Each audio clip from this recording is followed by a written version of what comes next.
It's time for six-figure trucking period 9. Let's take a look at my compensation as a W-2 company driver. First, we're going to talk about the logs for the week. I was paid for 2,463 dispatched miles. I had 2,881 logged miles. My utilization this week was 86%. The days in green were days that I was finishing up a home time that started last week. Now let's take a look at my unedited pay statement for period 9 of 2024. This includes all trips from February 18th to February 24th. The first trip started at the Fort Recovery, Ohio terminal and ended at the Greer, South Carolina terminal. It had stops in Georgia and South Carolina. It paid $738 for 979 miles. The second trip started at the Greer, South Carolina terminal and ended in Laredo, Texas. It included stops in Arlington, Victoria, and Laredo.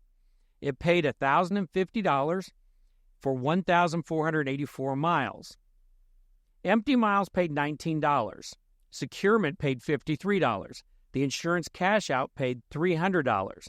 Loaded miles paid $1,561, and stops paid $154. Total earnings for this week was $2,087. We keep hearing across the industry that drivers are making less miles and making less money. I am one that believes in hard numbers rather than anecdotal information. Here's the comparison of my miles and compensation for the last 4 years. We are looking up to period 9 of each year. 9 weeks into the year, my gross income is $19,237, and I have driven 24,317 miles. This averages out to $2,137 per week and 2,691 miles per week. Estimating that over a year, I am on track to earn $111,147 for 139,919 miles. Through week 9 of 2024, I have been loaded 94% of the miles.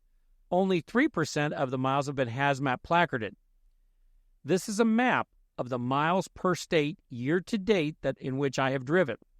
Texas remains well in first position. Ohio and North Carolina remained in second and third.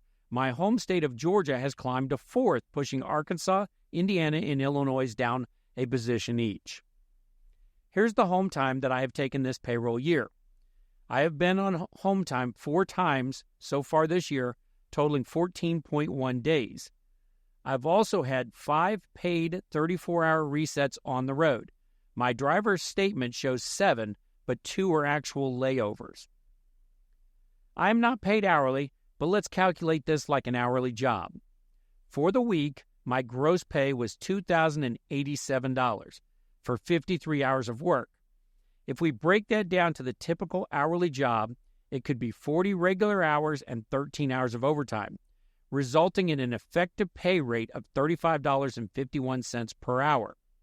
Straight hourly pay would be $39.75.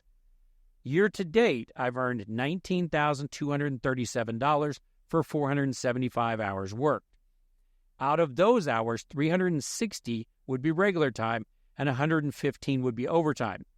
If we calculate that weekly with overtime, the effective pay rate would be $36.11. As straight time, it's approximately $40.49 per hour. As always, make sure you're enjoying every day at work.